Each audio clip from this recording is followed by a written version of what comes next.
அன்பர்களுக்கு வணக்கம். ஆன்மீக சிந்தனை மூலமாக தங்களை எல்லாம் சந்திப்பதில் மிக்க மகிழ்ச்சி. அன்பு உள்ளம் கொண்ட எல்லோருமே சிவனின் வடிவம் என்கிறார் திருமூலர். வழிபாடு வேறு வாழ்க்கை வேறு என்று இல்லாமல் வாழும்போதே அன்புடன் வாழ்தல் என்பதே சிவனின் அம்சம்தான் என்று கூறும் திருமூலர். அன்பும் சிவமும் இரண்டென்பர் அறிவிலார், அன்பே சிவமாவது ஆறும் அறிகிலார்.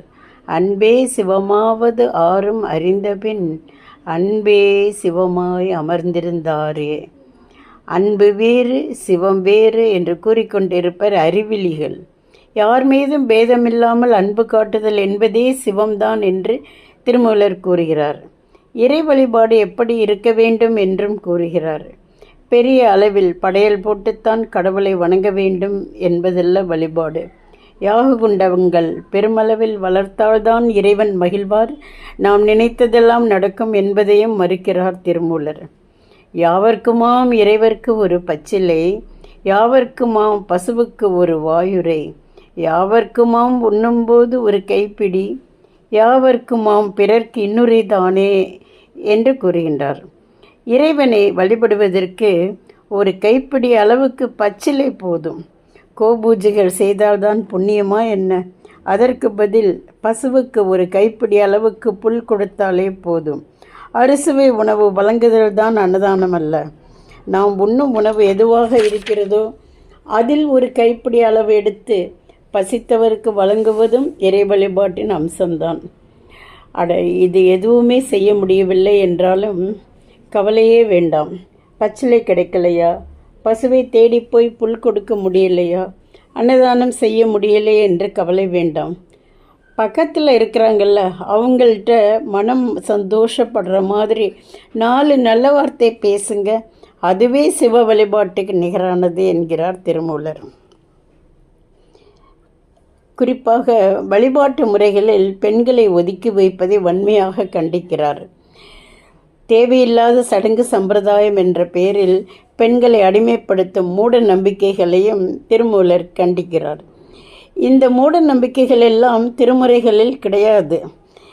ஆகமங்களில் இடையில் திணிக்கப்பட்ட இந்த கருத்துக்களை நீக்கித்தான் திருமூலர் திருமந்திரமே அருளுகிறார். தவம், யோகம், ஞானம், பக்தி ஆகிய வழிகளில் பெண்கள் பயணிப்பதற்கு தீட்டு ஒரு தடையல்ல என்கிறார். ஆசுசம் என்பர் அறிவிலார் என்று வன்மையாக சாடுகிறார். இந்த நேரங்களில் பெண்கள் கோவிலுக்கு போனால் தெய்வ சாநித்தியம் போய்விடும் என்கிறார்களே. இதையெல்லாம் ஆணாதிக்க சமுதாயத்தில் பெண்களை ஒதுக்கி வைப்பதற்கான இடைச்செருகள் தான் இது. ஆண்டவனுக்கு யாராலும் எதனாலும் குறையை ஏற்படுத்த முடியாது. அதனால்தான் மாணிக்க வாசகர் குறைவிலா நிறைவே கோதிலா அமுதே என்கின்றார். பெருநெருப்புக்கு எப்படி ஈரம் இருக்கும்? ஒவ்வொரு குலத்துக்கும் ஒவ்வொரு கடவுள், வெவ்வேறான வழிபாடுகள் என்றில்லாமல் ஒரே கடவுள் ஒரே குலம்தான் என்று சொன்னவர் திருமூலர். ஆகமங்கள் வடமொழியில் சிவபிரான் அருளியதை தமிழில் படைப்பதற்காகவே வந்துள்ளேன் என்று திருமூலரை கூறுகின்றார். பின்னே நின்று என்னே பிறவி பெறுவது, முன்னே நன்றாக முயல்தவம் செய்கிலர், என்னை நன்றாக இறைவன் படைத்தனன், தன்னை நன்றாக தமிழ் செய்யுமாறே என்று கூறுகின்றார்.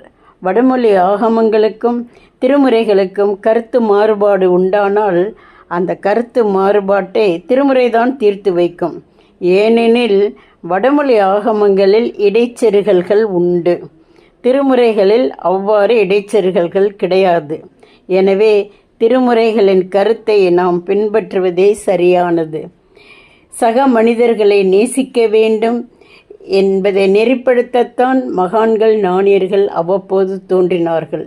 அன்பே சிவம் என போதித்த திருமூலர் அவர் அருளிய திருமந்திரத்தின் பாடல்களை முறையாக நம் குழந்தைகள் படிக்கும் பாடத்திட்டத்தில் அறிமுகம் செய்தால் எதிர்கால சந்ததியினராவது கடவுளின் பெயரால் மத சண்டைகள் இல்லாமல் இருக்கலாம்.